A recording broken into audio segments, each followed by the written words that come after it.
گرامی قدر حاضرین و سامعین، ربیع الاول کے مہینے میں رسول اکرم صلی اللہ تعالی علیہ وسلم کی سیرت کا تذکرہ ہوتا ہے، اور پیارے پیغمبر صلی اللہ تعالی علیہ وسلم سے متعلق بہت سارے امور خطبہ اور ائمہ اور علماء کرام ذکر کرتے ہیں۔ رسول اکرم صلی اللہ تعالی علیہ وسلم کی بعثت، اللہ نے پیارے پیغمبر صلی اللہ علیہ وسلم کو رسول بنا کر بھیجا۔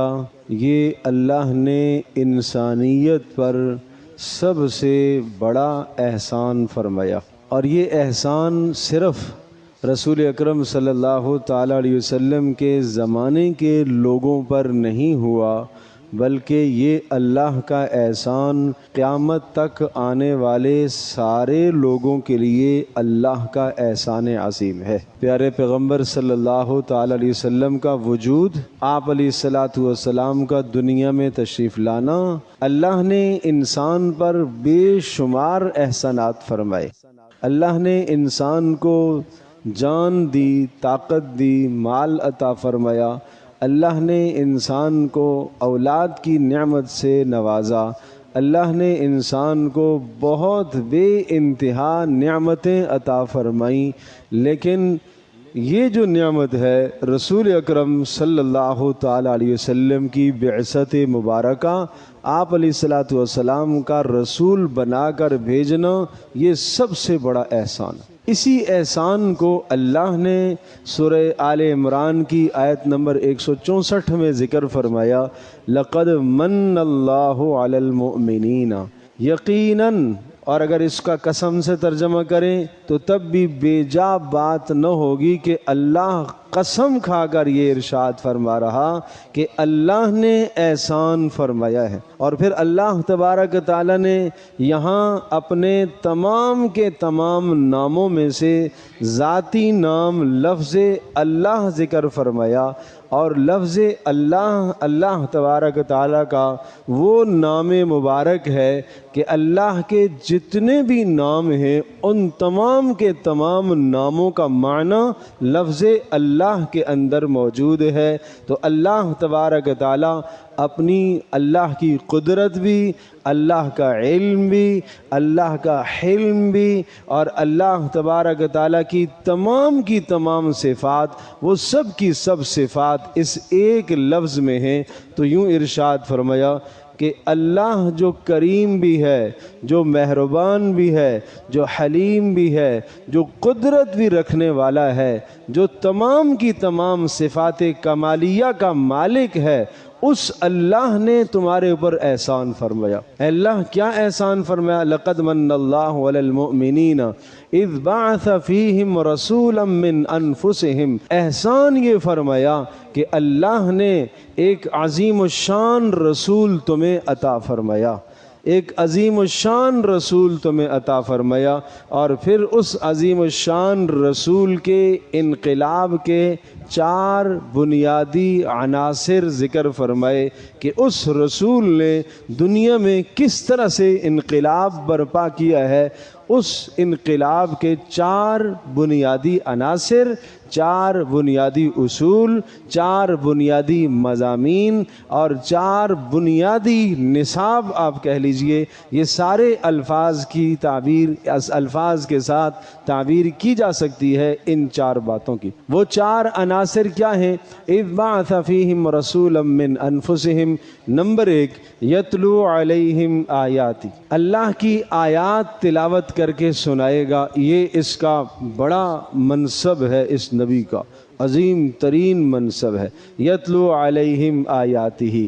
نمبر 2، ویزکیہم، دلوں کو صاف کرے گا، دلوں کا تزکیہ کرے گا، دلوں سے کفر کو، شرک کو، نفاق کو، کدورت کو، دنیا کی غلاظتوں اور گندگیوں کو، دنیا کی محبتوں کو، ناجائز چیزوں کو، دل کو، تمام چیزوں سے دل کو صاف اور شفاف کر کے اللہ کی محبت اس میں بھرے گا۔ اور وَيُعَلِّمُهُمُ الْكِتَابَ، اور تیسرا فریضہ یہ سمجھایا کہ یہ رسول تمہیں کتاب کی تعلیم دے گا، قرآن مقدس کا معنی تمہیں سکھائے گا، اور چوتھا سبق یہ سمجھایا، چوتھا مضمون یہ بتلایا کہ والحکمت، اور اپنے عمل سے، اپنے ارشادات سے تمہیں اس دنیا میں رہنے کا سلیقہ بھی سکھائے گا۔ یہ چار جو بنیادی عناصر ہیں پیارے پیغمبر صلی اللہ تعالی علیہ وسلم کے انقلاب کے، ان چار چیزوں کو اللہ پاک نے سورہ بقرہ میں بھی ذکر فرمایا، سورہ آل عمران میں بھی ذکر فرمایا، اور پھر سورۃ الجمعہ میں بھی ذکر فرمایا۔ سورۃ البقرہ میں ان چار باتوں کو کہاں ذکر فرمایا، کیوں ذکر فرمایا؟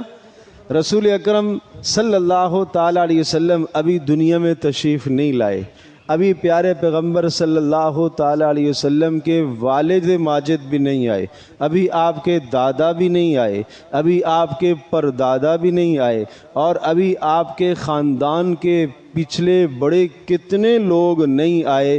اس وقت حضرت ابراہیم علیہ السلام نے بیت اللہ کو تعمیر فرمایا، اور بیت اللہ کو تعمیر کرنے کے بعد ایک نیک عمل کے کرنے کے بعد دعا قبول ہوتی ہے، تو ابراہیم علیہ السلام نے وہ نیک عمل بیت اللہ کی تعمیر، اور اسماعیل علیہ السلام آپ کے ساتھ شریک ہیں، ابراہیم علیہ السلام اور اسماعیل علیہ السلام دونوں مل کر بیت اللہ کو تعمیر کر رہے، اور اس نیک اور مبارک عمل کے ختم پر ایک دعا کر رہے ہیں۔ پتہ یہ چلا کہ کسی نیک عمل کے اختتام پر جو دعا کی جاتی ہے وہ دعا قبول ہوتی ہے۔ ابراہیم علیہ السلام کیا دعا کر رہے ہیں؟ ربنا وابعث فیہم رسولا، اے اللہ میں نے اپنے خاندان کو یہاں بیت اللہ کے پاس بسایا ہے، ٹھہرایا ہے، اے اللہ اب میرے اس خاندان سے ایک رسول بھی بھیج۔ وہ رسول کیا کرے گا؟ وہی چار کام جو میں پہلے بتا چکا ہوں۔ ابراہیم علیہ السلام نے آپ کی بعثت سے صدیوں پہلے، آپ کے وجود سے صدیوں پہلے ابراہیم علیہ السلام نے وہ چار بنیادی انقلاب کے عناصر ذکر فرمائے، وہ چار بنیادی نصاب ذکر فرمائے، وہ چار بنیادی مضامین ذکر فرمائے جو ایک مسلمان کی ضرورت ہے، ایک شہری کی، ایک دیہاتی کی، ایک پڑھے لکھے کی، ایک ان پڑھ کی، اور ہر شخص کی یہ چار بنیادی باتیں اور یہ چار بنیادی عناصر ہر مسلمان کا نصاب تعلیم ہے۔ اس کے بغیر، ان چار مضامین کے بغیر مسلمان کامل نہیں بن سکتا، نہیں بن سکتا، نہیں کمال تک پہنچ سکتا۔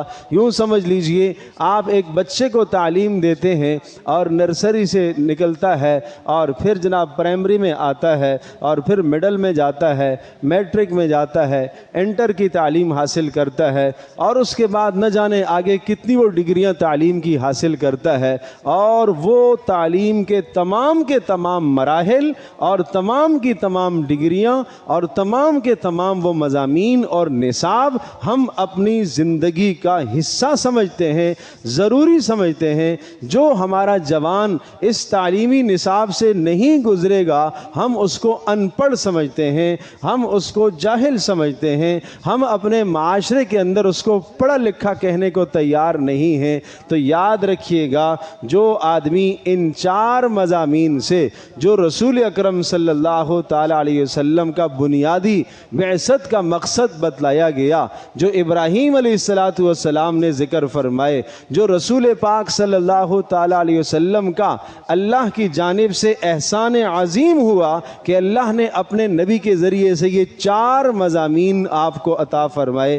جو آدمی ان چاروں مضامین سے کورا ہے، ان چاروں مضامین سے ناواقف ہے، ان چاروں مضامین کو نہیں سمجھتا، نہیں جانتا، اسلام کی روشنی میں وہ آدمی آدمی پڑھا لکھا نہیں ہے، اسلام کی روشنی میں وہ آدمی کامیاب نہیں کہلائے گا، اسلامی تعلیمات میں وہ آدمی کامیاب نہیں کہلا سکتا، اس لیے کہ بنیادی نصاب اس کے پاس اسلام کا جو نصاب ہے، جو 4 بنیادی باتیں ہیں وہ اس کے پاس نہیں ہیں۔ تو ابراہیم علیہ السلام نے بھی دعا فرمائی، اے اللہ ایسا رسول بھیج۔ نمبر 1 پہلا کام کیا کرے گا؟ یتلو علیہم آیاتی کا، اے اللہ تیری آیتیں سنائے گا، پڑھ پڑھ کے سنائے گا۔ اس کو کہتے ہیں ناظرہ قرآن، قرآن کا پڑھنا، درست پڑھنا۔ اے اللہ ایسا رسول بھیج جو تیری آیات کو درست اور ٹھیک ٹھیک پڑھ کے سنائے گا۔ نمبر 2 دوسرا کام یہ کرے گا کہ یتلو علیہم آیاتی کا دوسرا کام یہ ہوگا وَيُعَلِّمُهُمُ الْكِتَابَ وَالْحِكْمَةَ، اے اللہ قرآن کا معنی بھی سکھائے گا، ایسا رسول بھیج۔ اور اے اللہ اپنے عمل کے ذریعے سے، اپنے کردار کے ذریعے سے، اپنے ارشادات کے ذریعے سے زندگی کے اندر رہنے کا سلیقہ سکھائے گا، دنیا میں تم نے کیسے وقت گزارنا ہے، اللہ کی مرضیات کو کیسے پورا کرنا ہے، اللہ کی نافرمانیوں سے کیسے بچنا ہے، وہ رسول تمہیں سکھائے گا۔ اور کہا وہ رسول تم ہی میں سے ہوگا، وہ رسول کوئی فرشتہ نہیں ہوگا۔ اگر وہ رسول فرشتہ ہوتا تو تم تو یہ کہتے کہ اس رسول کو کھانے کی حاجت نہیں، اسے پینے کی حاجت نہیں، اس کو بیوی کی حاجت نہیں، اس کو بچے کی حاجت نہیں، اس کو بیمار نہیں ہونا، اس کے سر میں درد نہیں، اس کے پیٹ میں درد نہیں، اس کو یہ تکلیف نہیں، اس کو یہ تکلیف نہیں۔ ہم تو انسان ہیں، ہم کس طرح سے اللہ کی عبادت کریں گے؟ ہمارے ساتھ بیوی بچوں کی ضروریات ہیں، ہم بیمار بھی ہوتے ہیں، ہمارے اوپر پریشانیاں بھی آتی ہیں، ہمارے اوپر غم بھی آتے ہیں۔ اللہ پاک نے ایسا رسول عطا فرمایا جس پر غم سب سے زیادہ آئے، ایسا عظیم الشان رسول عطا فرمایا جس کو بیماری ہوتی ہے تو اس کو عام انسان سے دوہری تکلیف ہوتی ہے، کہ کوئی یہ نہ کہے کہ اللہ کے رسول کو تو کوئی مشکل ہی نہیں تھی۔ ان ساری مشکلات سے گزار کر یہ سمجھایا کہ تمہارے لیے نمونہ محمد رسول اللہ صلی اللہ علیہ وسلم کی ذات گرامی۔ تو ایک تو سورۃ البقرہ میں کہاں ذکر ہوا، یہ مضامین جو میں باتیں کہہ رہا ہوں یہ ذہن نشین فرمائیں۔ یہ ابراہیم علیہ السلام نے بیت اللہ کو تعمیر کرتے وقت دعا فرمائی تھی۔ آپ علیہ السلام اس وقت دنیا میں پیدا ہو چکے تھے؟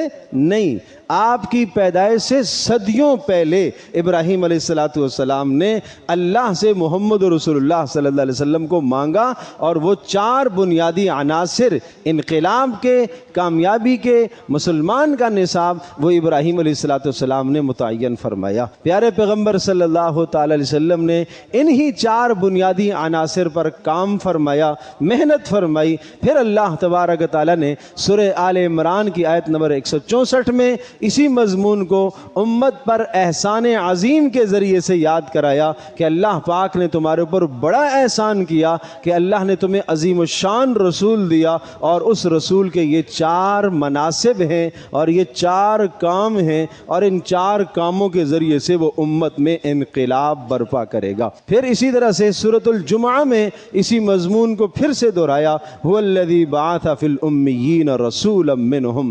اللہ نے اپنی عظمت کو، اپنے جلال کو، اپنی قدرت کو اللہ نے یوں ذکر فرمایا، اللہ تو وہ ذات ہے جس نے تمہیں کیا کچھ نہیں دیا، جس نے تمہیں کتنے انعامات سے نوازا، اور اس کے ان گنت اور لامحدود انعامات میں سے عظیم ترین انعام اس کا یہ ہے، بعث فی الامیین رسولا، جس نے ایک رسول کو مبعوث فرمایا۔ اور کہاں پر مبعوث فرمایا؟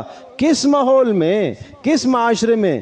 کیا مکہ مکرمہ میں جہاں مبعوث فرمایا، کیا وہ دنیا کی کوئی تہذیب اور ثقافت کا علاقہ تھا؟ کیا وہ دنیا کی کوئی ترقی یافتہ تہذیب تھی؟ کیا وہ دنیا کا کوئی متمول ملک تھا، متمدن ملک تھا؟ کوئی تعمیری اعتبار سے، ترقیاتی اعتبار سے، معدنیات کے اعتبار سے، دنیا کی چیزوں اور ساز و سامان کے اعتبار سے، یا خوبصورتی اور حسن و جمال کے اعتبار سے وہاں کشش تھی؟ کسی قسم کی کوئی کشش نہیں تھی، اس جگہ میں اللہ پاک نے عظیم الشان رسول محمد رسول اللہ صلی اللہ علیہ وسلم کو مبعوث فرمایا، اور پیارے پیغمبر صلی اللہ علیہ وسلم کے وہی 4 کام وہاں پر بھی ذکر فرمائے سورۃ الجمعہ کے اندر۔ تو 3 جگہ پر اللہ پاک نے رسول اکرم صلی اللہ تعالی علیہ وسلم کے یہ 4 مناسب ذکر فرمائے، ایک ابراہیم علیہ السلام کی دعا میں، اور ایک اللہ نے احسان عظیم جہاں یاد دلایا، اور ایک سورۃ الجمعہ میں جہاں اللہ پاک نے اپنی بہت بڑی قدرت کو ذکر فرماتے ہوئے پیارے پیغمبر صلی اللہ علیہ وسلم کی بعثت کو ذکر فرمایا، اور یہ 4 مضامین وہاں پر بھی ذکر فرمائے۔ دوسری یہ ذہن نشین فرمائیے کہ رسول اللہ صلی اللہ علیہ وسلم امت پر احسان عظیم کیسے، امت پر سب سے بڑا احسان آپ کیسے ہیں، کس طرح سے ہیں، احسان عظیم کس طرح سے؟ ہم یہ سمجھتے ہیں آج ہم جس دور سے گزر رہے ہیں، اگر ایک آدمی ہمیں کھانا فراہم کر دیتا ہے، ہمارے پیٹ کی ضرورت کو پورا کر دیتا ہے، ہماری خواہش اور نفس سے اٹھنے والی چاہت کو پورا کر لیتا ہے، تو ہم یہ سمجھتے ہیں اس آدمی نے میرے اوپر تو بڑا احسان کیا، جس نے میرے کھانے کی ضرورت کو پورا کیا، جس نے میری اور خواہش کو پورا کیا، جس نے میری اور چاہت کو پورا کیا۔ کوئی شک نہیں ہے، کوئی شخص آپ کے کھانے کی ضرورت کو پورا کرے، اسی طرح سے آپ کی دنیا کی کسی ضرورت کو پورا کرے، اس نے احسان کیا، کوئی شک نہیں یہ احسان ہے۔ لیکن یاد رکھیے گا، یہ جو احسان کھانے کا، یہ جو پیٹ کا احسان ہے، اس احسان کا تعلق صرف دنیا کے ساتھ ہے۔ محمد رسول اللہ صلی اللہ تعالی علیہ وسلم کی ذات گرامی سے جو امت کو فائدہ پہنچا ہے، اس کا تعلق دنیا سے بھی ہے، اس کا تعلق آخرت سے بھی ہے۔ دونوں جہانوں کی کامیابی کی بنیاد پیارے پیغمبر صلی اللہ علیہ وسلم کا کردار اور آپ علیہ السلام کی سیرت ہے، اس لیے احسان عظیم۔ میں ایک مثال عرض کرتا ہوں جس سے احسان سمجھ میں آ جائے گا۔ ایک آدمی کسی تنہائی میں، اندھیرے میں، کسی بیابان میں سفر کر رہا ہو، اور وہاں سفر کرتے کرتے رات آ چکی ہو، اب یہ آدمی اپنی منزل بھی بھول گیا اور راستہ بھول گیا، آگے بھی نہیں جا سکتا، واپس بھی نہیں پلٹ سکتا، اور اس جنگل اور بیابان میں ہر طرف چوروں کا، ڈاکوؤں کا خطرہ ہے، درندوں کا ڈر ہے۔ بس اس جگہ پر اگر رات گزر گئی تو بس موت ہی موت ہے، موت کے سوا کچھ نہیں ہے۔ وہ آدمی سوچتا ہے، دل میں کہتا ہے، کوئی ایسی صورت بن جائے یہاں سے میں نکل جاؤں اس مصیبت سے، پیچھے واپس پلٹوں تب بھی اندھیرا اور تاریکی ہے، پیچھے بھی نہیں جا سکتا، آگے بھی منزل متعین نہیں ہے، دائیں طرف بھی کوئی راستہ نہیں ہے، بائیں جانب بھی کوئی راستہ نہیں ہے۔ غرض یہ کہ زندگی سے وہ ہاتھ دھو بیٹھا، مایوس ہو گیا، بس موت کا انتظار کرنے لگا۔ اچانک آسمان سے کوئی فرشتہ اترتا ہے، روشنی لے کے آتا ہے، اسے راستے کی بھی رہنمائی کرتا ہے، وہ راستے اور منزل کو بھی پا لیتا ہے، اس کو وہ کھانا بھی فراہم کرتا ہے، اس کو دنیا کی ضروریات کو بھی فراہم کرتا ہے۔ اس نے جو روشنی عطا کی ہے، اس روشنی کو لے کر یہ آدمی اپنی منزل تک پہنچتا ہے۔ کہاں سے آیا وہ بھی متعین ہو گیا، کہاں جانا چاہ رہا وہ بھی متعین ہو گیا، دائیں طرف سے جو خطرات تھے ان سے بھی محفوظ، بائیں جانب سے خطرات ان سے بھی محفوظ، آگے سے جو خطرات تھے ان سے بھی حفاظت ہو گئی، پیچھے سے جو خطرات تھے ان سے بھی حفاظت ہو گئی۔ صرف یہاں تک نہیں بلکہ بقیہ جو زندگی کے ایام ہیں، ان ایام میں بھی یہ شخص اس کی تمام معاملات کی ذمہ داری اٹھا لیتا ہے، کفالت کر لیتا ہے۔ تو بتاؤ اس شخص کو یہ کہنا پڑے گا اور یہ کہنے پر مجبور ہوگا کہ میرے اوپر تو بڑا ہی احسان ہوا، احسان عظیم ہوا۔ یہ تو میں نے ایک مثال دی، اس مثال سے کروڑوں کھربوں درجے زیادہ رسول اللہ صلی اللہ علیہ وسلم کا احسان ہے۔ بس یوں سمجھو امت کا یہ حال تھا کہ پیارے پیغمبر صلی اللہ تعالی وسلم کی بعثت سے پہلے ہر طرف اندھیرا تھا۔ ہر طرف تاریکی تھی، آگے جانے کا راستہ نہیں متعین، پیچھے کچھ نہیں پتا، دائیں کچھ نہیں پتا، بائیں کچھ نہیں پتا۔ قرآن صاف کہتا ہے وَكُنْتُمْ عَلَى شَفَا حُفْرَةٍ مِّنَ النَّارِ فَأَنْقَذَكُم مِّنْهَا، بس تمہارے اور جہنم کے درمیان میں صرف موت حائل تھی، تم مرتے سیدھے جہنم کے گڑھے میں گرتے، اور دنیا سے تم مایوس ہو چکے تھے۔ دنیا کی جو تہذیبیں تھیں اور جو بڑی بڑی ثقافتیں تھیں، ان تمام کی تمام ثقافتوں سے تم مایوس ہو چکے تھے، اور کہیں سے کوئی انسان کی رہبری کا، انسان کی رہنمائی کا کوئی بھی چراغ اور کوئی بھی راستہ نظر نہیں آ رہا تھا۔ اچانک اللہ نے رسول اکرم صلی اللہ علیہ وسلم کو نبی بنا کر بھیجا۔ ایک اور مثال عرض کرتا ہوں، اس سے رسول اللہ صلی اللہ علیہ وسلم کا احسان عظیم جو امت پر ہے وہ آپ ذہن نشین فرمائیے۔ ایک آدمی بیمار ہے، آدمی کا بچہ بیمار ہے، جوان بیٹا بیمار ہو گیا، اور ڈاکٹروں نے لا علاج قرار دیا، بالکل ختم، اور یوں سمجھیے کہ سر سے لے کر پیر تک اس کا جسم بس بے جان ہو گیا، صرف ہلکی سی اس کی سانس آ جا رہی ہے، بس زندوں میں شمار ہے، ہلکی سی اس کی سانس آ رہی ہے۔ ماں بھی موت کی انتظار میں، باپ کی موت بھی انتظار میں، اور اعزاء اقربا سب کے سب اس کی موت کی انتظار میں بیٹھے ہوئے ہیں کہ بس اب اس کی روح نکلے گی۔ سب اس کے مرنے کے لیے تیار ہو گئے، ذہنی سوچ سب نے بنا لی۔ اچانک ایک حکیم آتا ہے، ایک ڈاکٹر آتا ہے، وہ کہتا ہے میرے پاس ایک دوا ایسی ہے کہ وہ دوا اس کے منہ میں ٹپکاؤں گا تو یہ صحت یاب ہو جائے گا۔ پیروں سے لے کر سر تک پورے جسم میں کیڑے پڑے ہوئے ہیں، کینسر کی بیماری آ گئی ہے، غرض یوں سمجھیے کہ کہیں سے کوئی زندگی کی توقع نہیں نظر آ رہی۔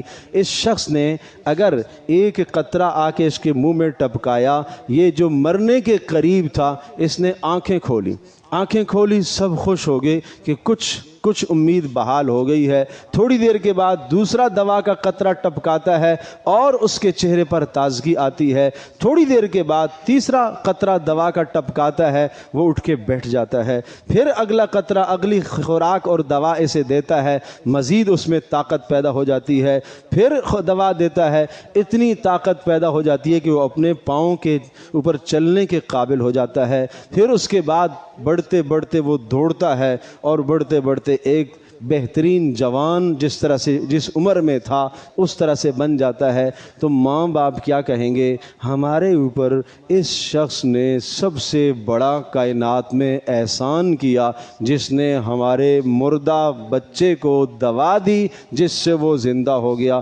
بس جس طرح سے یہ مردہ تھا اور جس کی زندگی سے سب کے سب مایوس ہو چکے تھے، اسی طرح سے پوری انسانیت کا یہ حال تھا، پوری انسانیت کا یہ حال تھا، جس کی آنکھیں بھی بیکار ہو چکی تھیں، کان بھی بیکار ہو چکے تھے، زبانیں بھی بیکار ہو چکی تھیں، جسم بھی بیکار ہو چکے تھے، دل بھی بیکار ہو چکے تھے، کوئی زندگی کی رمق اس میں نہیں تھی، کوئی فائدے کی رمق اس میں نہیں تھی۔ اچانک محمد رسول اللہ صلی اللہ تعالی علیہ وسلم دنیا میں تشریف لائے، اور آپ علیہ الصلوۃ والسلام نے وہ دوا ٹپکائی، اور دوا ذہنوں میں جاتی گئی، قرآن ذہنوں میں جاتا گیا، دماغوں میں اترتا گیا، ذہن درست ہوا، دل درست ہوئے، دماغ درست ہوئے، کانوں کا سننا صحیح ہو گیا، آنکھوں کا دیکھنا صحیح ہو گیا، زبانوں کا بولنا صحیح ہو گیا، ہاتھ پاؤں کی حرکتیں ٹھیک ہو گئیں، اور وہ قومیں اور وہ لوگ جن کے ماحول اور معاشرے کے اندر کوئی خوبی، کوئی اچھائی نہیں تھی، اور یوں سمجھیے جہاں قتل و غارت، ڈکیتی، مال کا لوٹنا، ذرا ذرا سی بات پر قتل کرنا وہ روا اور جائز سمجھتے تھے، اس معاشرے میں نے پوری دنیا میں انقلاب برپا کیا۔ اللہ نے اتنی طاقت اس معاشرے کو عطا فرمائی، یہ کس وجہ سے؟ یہ وہ چار بنیادی عناصر جو محمد رسول اللہ صلی اللہ علیہ وسلم نے پیش فرمائے۔ تو بتاؤ آج یہ بنیادی چیزیں ہر مسلمان کی ضرورت ہے کہ نہیں ہے؟ اور میں پھر بات وہی عرض کروں گا، میں وہیں سے پھر بات کو لے کے آتا ہوں کہ رسول اللہ صلی اللہ تعالی علیہ وسلم کا احسان عظیم صرف آخرت کا بھی نہیں، دنیا کی ضرورت بھی پوری کرتا ہے۔ آپ کی سیرت دنیا کی ہماری ضرورت کو بھی پورا کرتی ہے، دنیا کا کون سا شعبہ ہے، زندگی کا کون سا شعبہ ہے جس شعبے میں آپ پریشان ہوں اور آپ رسول اللہ صلی اللہ علیہ وسلم کی سیرت کو دیکھیں اور وہاں سے آپ کو رہنمائی نہ ملے؟ کوئی ایسا شعبہ نہیں ہے۔ آپ عالمگیر نبی ہیں، آپ قیامت تک آنے والے سارے انسانوں کے لیے نبی ہیں۔ کوئی شخص یہ نہیں کہہ سکتا کہ 1400 سال پہلے رسول اللہ صلی اللہ تعالی علیہ وسلم کی شریعت اور آپ کی سیرت رہنما تھی، اب زور جدید کے اندر رسول اللہ صلی اللہ تعالی وسلم کی سیرت مطہرہ رہنمائی نہیں کر سکتی۔ کوئی آدمی یہ نہیں کہہ سکتا، یہ حقائق ہیں۔ پیارے پیغمبر صلی اللہ تعالی علیہ وسلم کی سیرت کو تلاش کیجئے، آپ علیہ السلام کی سیرت مطہرہ کا مطالعہ تو کیجئے، نبی علیہ السلام کی سیرت کو آپ پڑھیں تو صحیح۔ آپ علیہ السلام کی سیرت طیبہ میں ایک فقیر آدمی وہ کہے کہ میں کیسے زندگی گزار سکتا ہوں، وہ تو اتنا بلند منصب اور مقام رکھنے والے شخص تھے، میں ان کی طرح کیسے زندگی گزار سکتا ہوں؟ تو وہ دیکھے گا محمد رسول اللہ صلی اللہ علیہ وسلم کی زندگی کا مطالعہ کرے گا، 3 چاند وہاں گزرے ہیں کہ گھر میں چولہا نہیں جلا۔ یہ فقیر کے لیے تسلی ہے۔ ایک بادشاہ اگر زندگی گزارنا چاہتا ہے کہ میں دیکھوں محمد رسول اللہ صلی اللہ علیہ وسلم کی زندگی سے مجھے بھی کوئی رہنمائی مل سکتی، اس بادشاہ کو محمد رسول اللہ صلی اللہ علیہ وسلم کی زندگی میں رہنمائی ملے گی۔ ایک تاجر اگر دیکھنا چاہتا ہے محمد رسول اللہ صلی اللہ تعالی وسلم کی زندگی سے مجھے بھی کوئی رہنمائی مل سکتی ہے، میں اپنے کاروبار کو کیسے کروں، میں اپنے کاروبار کو کیسے بڑھاؤں، میں حلال راستوں کے ذریعے سے کیسے کاروبار کروں، کیا محمد رسول اللہ صلی اللہ علیہ وسلم کی زندگی میرے لیے بھی رہنما ہے؟ جی، محمد رسول اللہ صلی اللہ علیہ وسلم کی زندگی اس کے لیے بھی رہنما ہے۔ کوئی شخص بحیثیت شوہر ہونے کے یہ سمجھے کہ میں ایک مثالی زندگی گھر میں قائم کرنا چاہتا ہوں، اپنی زوجہ محترمہ کے ساتھ میں سب سے بہترین سلوک کرنا چاہتا ہوں، کیا میرے لیے محمد رسول اللہ صلی اللہ علیہ وسلم کی زندگی میں نمونہ ہو سکتا ہے؟ آپ کو کہاں فرصت ملی ہوگی گھر میں اپنی گھر والی کے ساتھ بیٹھنے کی؟ آپ تو دینی مشغولیات میں تھے، آپ تو جناب جنگی سفروں میں تھے، آپ تو صحابہ کرام رضی اللہ تعالی عنہم اجمعین کے حلقے میں بیٹھنے والے تھے، درس و تدریس آپ کا مشغلہ تھا، دعوت و تبلیغ آپ کا مشغلہ تھا، جہاد و قتال میں آپ کا وقت صرف ہوا۔ کیا محمد رسول اللہ صلی اللہ علیہ وسلم کی گھریلو زندگی میں بھی کوئی نمونہ ہو سکتا ہے؟ ہاں، سب سے بہترین، اگر کوئی آدمی یہ چاہے کہ میں سب سے باکمال شوہر ہونے کی حیثیت سے زندگی گزارتا ہوں، محمد رسول اللہ صلی اللہ علیہ وسلم کی زندگی رہنمائی کرے گی۔ کوئی آدمی کہے میں نے اولادوں کی تربیت کرنی ہے، پیارے پیغمبر صلی اللہ تعالی علیہ وسلم کی تو نرینہ اولاد تھی نہیں، بچپن میں انتقال کر کے بچیاں بیٹیاں جوان ہوئی ہیں، کیا میرے لیے بھی رسول اللہ صلی اللہ علیہ وسلم کی زندگی میں کوئی رہبری ہو سکتی ہے؟ اسے محمد رسول اللہ صلی اللہ علیہ وسلم کی زندگی میں بہترین رہبری ملے، اس سے خوبصورت رہبری کہیں نہیں مل سکتی۔ میرے عزیز دوستو اور بزرگوں، زندگی کا کوئی شعبہ آپ نہیں کہہ سکتے کہ یہاں رسول اللہ صلی اللہ علیہ وسلم کی تعلیم نہیں ہے، ہر جگہ پر تعلیم ہے، ہر شعبے میں تعلیم ہے۔ کوتاہی ہے تو ہماری کوتاہی، ہم وقت نہیں دیتے، ہم سیرت کو پڑھتے نہیں ہیں، ہم سنتے نہیں ہیں۔ ہمارے یہاں سیرت کا تذکرہ ربیع الاول کا مہینہ تو سوائے ولاد میلاد اس کے علاوہ زیادہ تذکرہ ہم آگے جاتے نہیں۔ آپ علیہ السلام کی ارے میلاد تو ہو گئی، آپ دنیا میں آگے آئے کیوں ہیں؟ مقصد تو سمجھو، آپ کی بعثت کے مقاصد کیا تھے وہ جو سمجھنے کی ضرورت ہے، اس کی طرف ہمارا دھیان نہیں ہے۔ کوئی شک نہیں، کوئی دو رائے نہیں، محمد رسول اللہ صلی اللہ علیہ وسلم کی ولادت اور پیدائش کا تذکرہ کرنا بھی باعث اجر ہے، باعث ثواب ہے۔ میں تو یہ بھی کہتا ہوں کہ رسول اکرم صلی اللہ علیہ وسلم کی طرف نسبت کرنے والی ہر شے کا تذکرہ کرنا باعث ثواب ہے، اور اگر یہ باعث ثواب نہ ہوتا، رسول اللہ صلی اللہ علیہ وسلم کے اونٹنیوں کے نام بھی تاریخ کی کتابوں میں موجود ہیں۔ ان صحابہ کو دیکھیے جنہوں نے آپ علیہ السلام کی اونٹنیوں کے نام بھی محفوظ کیے، آپ کے گھوڑوں کے نام بھی محفوظ رکھے، آپ کے گدھوں اور خچروں کے نام بھی محفوظ رکھے، آپ کے تیروں اور تلواروں کے نام بھی محفوظ رکھے، آپ کی بکریوں کے نام بھی انہوں نے محفوظ رکھے، اس لیے کہ اللہ نے اپنے نبی کی سیرت کو محفوظ کرنا تھا نا، اس لیے کہ اللہ نے اپنے نبی کی سیرت کو قیامت تک انسانوں کے لیے نمونہ جو بنانا تھا۔ کوئی یہ نہ کہے کہ مجھے یہاں سے نمونہ، میں اگر گھوڑے پالتا ہوں مجھے یہاں بھی کوئی نمونہ مل سکتا ہے رسول اللہ کی سیرت کا؟ میرے گھر میں اگر جانور ہیں تو کیا یہاں بھی کوئی رسول اللہ صلی اللہ علیہ وسلم کی سیرت طیبہ کا نمونہ مل سکتا ہے؟ جی بالکل ملتا ہے۔ زندگی کا کون سا شعبہ ہے جہاں نہیں ملے گا؟ اس لیے تو کہا نا کہ اللہ نے تمہارے پر احسان عظیم کیا ہے، اس احسان عظیم کو سمجھو۔ ایک چھوٹی سی بات آخری، اس میں سے میں ایک سیرت کا ایک پہلو ذکر کرتا ہوں۔ رسول اللہ صلی اللہ اللہ تعالی وسلم۔ آج ہر انسان معاش کے معاملے میں پریشان ہے، رزق کی تنگی میں مبتلا ہے۔ کیا رسول اللہ صلی اللہ علیہ وسلم کی اس معاملے میں کیا سیرت ہے؟ پیارے پیغمبر صلی اللہ علیہ وسلم پر جب یہ آیت نازل ہوئی وَأْمُرْ أَهْلَكَ بِالصَّلَاةِ وَاصْطَبِرْ عَلَيْهَا لَا نَسْأَلُكَ رِزْقًا نَحْنُ نَرْزُقُكَ وَالْعَاقِبَةُ لِلتَّقْوَىٰ۔ اے نبی وَأْمُرْ أَهْلَكَ بِالصَّلَاةِ، آپ اپنے گھر والوں کو نماز کا حکم کیجئے اور خود بھی آپ نماز پر پابند ہوتے رہیے۔ لا نسألک رزقا، ہم آپ سے رزق نہیں کموانا چاہتے، ہم آپ کو روزی ہم دیں گے۔ جب یہ آیت نازل ہوئی تو رسول اللہ نے رزق کا کیا ذریعہ اختیار فرمایا؟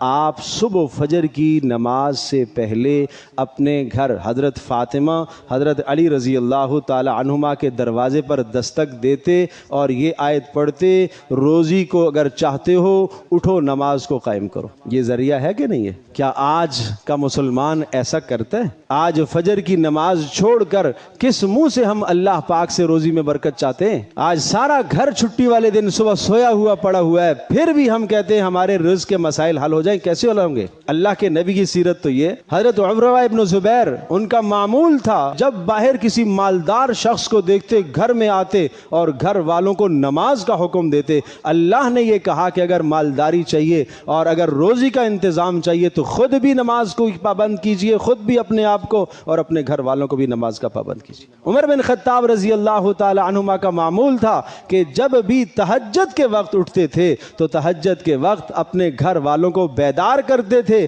اور اس آیت کی تلاوت کیا کرتے تھے کہ جس آیت میں اللہ تبارک تعالیٰ نے نماز پر روزی دینے کا وعدہ کیا ہے۔ نماز پر خود بھی نماز کے پابند ہو جائیے اور اپنے گھر والوں کو بھی نماز کا پابند کیجئے، اس پر اللہ کی جانب سے رزق کا وعدہ ہے۔ تو ایمان رکھیں اللہ کی ذات عالی پر، اللہ کے ارشادات پر، اللہ کے فرامین پر۔ یہ رسول اللہ صلی اللہ علیہ وسلم کی مبارک زندگی ہے، زندگی کے ہر شعبے کا، یہ تو میں نے ایک مثال دی ہے، آپ علیہ الصلوۃ والسلام کے زندگی کے ہر شعبے میں آپ کو رسول اللہ کی سیرت مل جائے گی۔ میں درخواست آپ سب سے کروں گا، آپ جب بھی پریشان ہوں، کوئی بھی غم ہو جائے، اعزاء اقربا کی جانب سے پریشانی، گھریلو بیوی کی جانب سے پریشانی آئے، اولادوں کی جانب سے پریشانی آئے، پڑوسی تمہیں کوئی تنگ کرے، دشمن تمہیں کوئی تنگ کرے، تمہیں کسی قسم کی پریشانی آئے، اس پریشانی کا حل محمد رسول اللہ صلی اللہ علیہ وسلم کی سیرت میں تلاش کرو، آپ کو ملے گا، آپ کو حل ملے گا، اور اس سے خوبصورت حل کوئی نہیں ہوگا۔ اور اگر وہ نہیں تلاش کرو گے تو پھر بھٹکتے رہو گے اس راہی کی طرح، اس مسافر کی طرح جو رات کی تاریکی میں بھٹک رہا ہے، دائیں بائیں بھٹک رہا ہے، لیکن اسے کوئی راستہ نہیں مل رہا۔ راستہ ایک ہی ہے، محمد رسول اللہ صلی اللہ علیہ وسلم کی سیرت طیبہ۔ اللہ مجھے بھی، آپ کو، ہم سب کو عمل کی توفیق عطا فرمائے۔